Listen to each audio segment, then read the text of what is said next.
આદરમ મહેમદાબાદના વાંટવાડીમાં કેનાલના કામમાં ભ્રષ્ટાચાર સામે આવ્યો છે। 2 કરોડના ખર્ચે બનેલી કેનાલમાં નબળી કામગીરી જોવા મળી છે। સિદ્ધનાથ કન્સ્ટ્રક્શન એજન્સી સામે ગંભીર સવાલો ઉઠ્યા છે। ધારાસભ્ય અર્જુનસિંહ ચૌહાણે મુખ્યમંત્રીને સીધી રજૂઆત કરી છે। રજૂઆત બાદ ગાંધીનગરની ટીમ તાત્કાલિક સ્થળ પર પહોંચી। અધિકારીઓએ હથોડી વડે કેનાલના કામની ચકાસણી કરી। તપાસ દરમિયાન ગુણવત્તામાં ક્ષતિઓ સામે આવી છે। ગાંધીનગરની ટીમની હાજરીમાં આખી કેનાલ તોડી નખાઈ। કરોડોના ખર્ચે બનેલી કરોડોનો ખર્ચ કરવા છતાં કામમાં મોટો ભ્રષ્ટાચાર ખુલ્યો છે।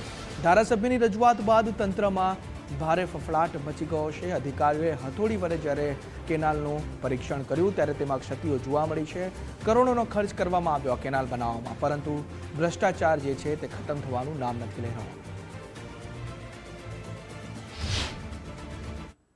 માનવનો જે વાટવાડી રામદેવપુરાનું હોય તે કામ ઉકેલે એનું જે કામકાજ કરવામાં આવ્યું છે રફ થઈ ગયેલું એના અધિકારીઓના એમએલએને રજૂઆત કરેલી અને આ રજૂઆત કરવાથી આ કેનાલનું કામકાજ બરોબર ન ચાલવાથી અધિકારીઓને ગાંધીનગરથી મોરબી નડિયાદથી આવીને આ પોતે રજૂઆત કરી આવીને જોઈ ગયા અને ફરી રિપેરિંગ ફરી સરકારે ફરી આ નવીનીકરણ કરી નવું કામકાજ શરૂ કરવામાં આવેલું છે અને રફ તોડીને નવ કરવામાં આવેલું છે। જે આ કેનાલ હતી અત્યારે તોડી નાખે તોડી નાખવાનું ચાલુ કર્યું છે સાહેબ। અમે રજૂઆત કરવા પછી એમએલએ અને અધિકારીઓને રજૂઆત કોન્ટ્રાક્ટરને બધા રજૂઆત કર્યા પછી આ કેનાલનું આ નવું નવીનીકરણ કરવામાં આવેલું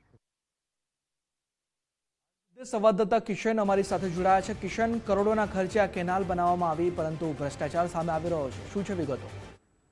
હજી ચોક્કસથી વાત કરવામાં આવે તો મહેમદાવાદ તાલુકાના વાંટવાડી ગામથી રામદેવપુરા વિસ્તારમાં જોડતી એક સિંચાઈ વિભાગની માઇનોર કેનાલ બનાવવામાં આવી હતી અને તે કેનાલ ધારાસભ્યની રજૂઆત બાદ આખી કેનાલ પર દાદાનું બુલડોઝર હાલમાં પડેલું છે। ખાસ કરીને વાત કરીએ તો રૂપિયા 2 કરોડના ખર્ચે તૈયાર થઈ રહેલી વાંટવાડી ખાતે આવેલી મહી સિંચાઈ માઇનોર કેનાલમાં ભ્રષ્ટાચારનો આક્ષેપ થતો મોટો ખુલાસો સામે આવ્યો હતો।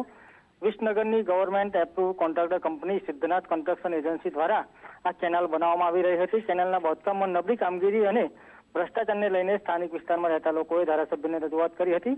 ધારાસભ્યએ તાત્કાલિક ધોરણે કેનાલની મુલાકાત લઈ હથોડી વડે ચેક કરતા આખી કેનાલ તૂટી ગઈ હોય તેવું જોવા મળી રહ્યું હતું। ત્યારબાદ તેઓએ ગુજરાત રાજ્યના મુખ્યમંત્રીને જાણ કરી હતી। મુખ્યમંત્રીની જાણ બાદ ગઈકાલે અને આજે ગાંધીનગરથી સિંચાઈ વિભાગની ટીમ ઘટના સ્થળે દોડી આવી હતી અને દોડી આવ્યા બાદ આખી જે કેનાલ છે કેનાલ પર દાદાનું બુલડોઝર ફેરવીને તોડી નાખવાની કામગીરી હાથ ધરવામાં આવી છે। જી કિશન, સમગ્ર માહિતી બદલ આભાર।